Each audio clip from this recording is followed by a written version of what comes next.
മഴയൊക്കെ അങ്ങ് മാറിയെന്ന് ഞാൻ വിചാരിച്ചത്. വൈകുന്നേരം ഇപ്പോൾ ജോലിയെല്ലാം കഴിഞ്ഞ് നേരെ ഇച്ചിക്കൊണ്ട് വിളിക്കാൻ വേണ്ടി പോയപ്പോൾ നല്ല മുട്ടം പണി കിട്ടി. നല്ല മഴ എന്ന് വെച്ചാൽ നല്ല മഴ.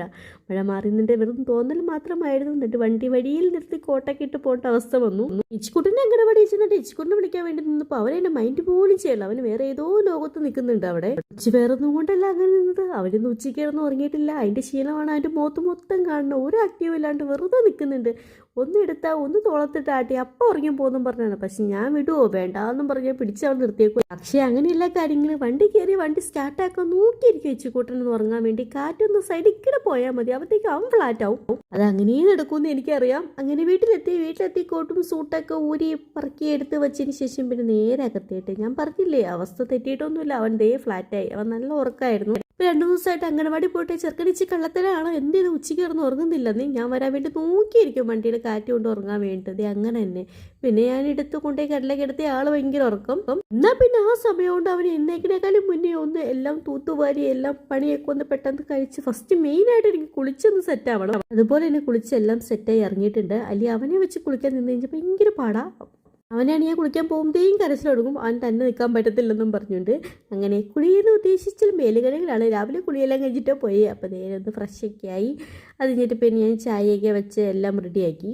തന്നെ അവനെ പോയി എഴുന്നേൽപ്പിക്കണം. അപ്പോൾ ഇത് കഴിഞ്ഞ ദിവസം അടുക്കളയിൽ വെച്ചിട്ട് മണി പ്ലാന്റ് ആണ് ഇട്ട് വെച്ചിട്ടുണ്ടായിരുന്നു. പക്ഷേ മണി പ്ലാന്റ് ഇട്ട് കുറച്ച് കഴിയുമ്പോഴത്തേക്ക് അതിൻ്റെ അവസ്ഥ എങ്ങനെയാണ് എന്താണെന്ന് അറിയാൻ പാടില്ല.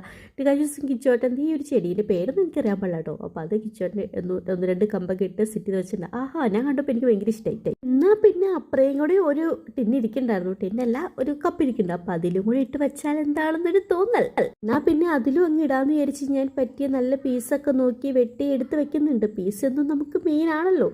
അപ്പോൾ അതേ നല്ല ഒരു ഇലയൊക്കെ നോക്കി എല്ലാം വെട്ടി ഞാൻ സെറ്റ് ചെയ്ത് എടുത്ത് വെക്കുകയാണ്. ഇപ്പോഴും നമ്മുടെ ആൾ എഴുന്നേറ്റിട്ടില്ല കേട്ടോ. അവൻ അവിടെ തന്നെ കിടക്കുന്നുണ്ട്. അപ്പോൾ എന്തായാലും ഇന്ന് ഞങ്ങൾ 12 മണി 1 മണിയൊക്കെ ആവും മിക്കവാറും കിടന്നുറങ്ങുമ്പോൾ. അവൻ ഈ സമയത്തൊക്കെ കിടന്നുറങ്ങിക്കഴിഞ്ഞാൽ ഞങ്ങൾ ഉറങ്ങുമ്പോൾ ഏകദേശം 12 മണി 12:30 സമയമൊക്കെ കഴിയും മിക്കവാറും കിടന്നുറങ്ങുമ്പോൾ. അപ്പോൾ അതുകൊണ്ട് വേഗം പോയി വിളിച്ചിനിപ്പിക്കും. അല്ലെങ്കിൽ ഞങ്ങൾക്ക് ഉറങ്ങാൻ പറ്റത്തില്ലെന്നേ. അങ്ങനെ നമ്മുടെ ചെടിയും കാര്യങ്ങളെല്ലാം സെറ്റ് ചെയ്ത് ഞാൻ അവിടെ വെച്ചിട്ടുണ്ട്. ഒരുപാടൊന്നുമില്ല കേട്ടോ. ഒരു കപ്പ് മാത്രം അവിടെ ഫ്രീ ആയിട്ടിരിക്കണം. അതും മണി പ്ലാന്റ് വെച്ചതായിരുന്നു കേട്ടോ. അപ്പോൾ ഞാൻ അത് മാറ്റിയില്ലേ. ഇതാണ് ഞാൻ വെച്ചത് രണ്ടാമത്. അപ്പുറം കിച്ചോട്ടം വെച്ചതാണ് കേട്ടോ. അപ്പോൾ ഞാൻ കാണിച്ചു തരാം. അപ്പോൾ ഇത് ഞാൻ വെച്ചത് ഇത് കിച്ചോട്ടം വെച്ചത് അപ്പുറയാണ്. അപ്പോൾ ഇനി ചെറുക്കനെ വിളിച്ചെടുപ്പിക്കാതിരുന്ന് ശരിയാവില്ല. അതൊക്കെ ഞാൻ പോയി വിളിച്ചെടുപ്പിക്കുള്ളൂ. എനിക്കറിയായിരുന്നു വിളിച്ചെടുപ്പിച്ചിരുന്നത് ഈ കരച്ചിൽ തന്നെയായിരിക്കും. ഇരുന്നും കൊണ്ടല്ല അവന് വിളിച്ചിരിപ്പിക്കുന്ന അവന് ഭയങ്കര ഇഷ്ടമില്ലാത്ത പരിപാടിയാണ്. കൊച്ചിന് കുറ്റം പറഞ്ഞിട്ട് കാര്യമില്ലോ. നമ്മളായാലും നമ്മുടെ അവസ്ഥ ഇങ്ങനെയൊക്കെ തന്നെയല്ലേ. കിടന്നുറങ്ങിയിട്ട് ആരെയും വന്ന് ശല്യപ്പെടുത്തി കഴിഞ്ഞാൽ നമ്മൾ അതുപോലെ തന്നെയായിരുന്നു അവൻ്റെ അവസ്ഥ. പിന്നെ എണിപ്പിച്ച് പോയി കുളിയെല്ലാം കഴിഞ്ഞ് ഇതേ ചായ കുടിക്കാൻ വേണ്ടി ആളവിടെ ഇരിക്കുകയാണ് കേട്ടോ. ആളിപ്പോൾ കിച്ചൂരിന് എപ്പോഴാണ് വന്നേന്നൊക്കെ ചോദിച്ചുകൊണ്ടിരിക്കുമായിരുന്നു. പിന്നെ അപ്പോൾ ആൾ ഭയങ്കര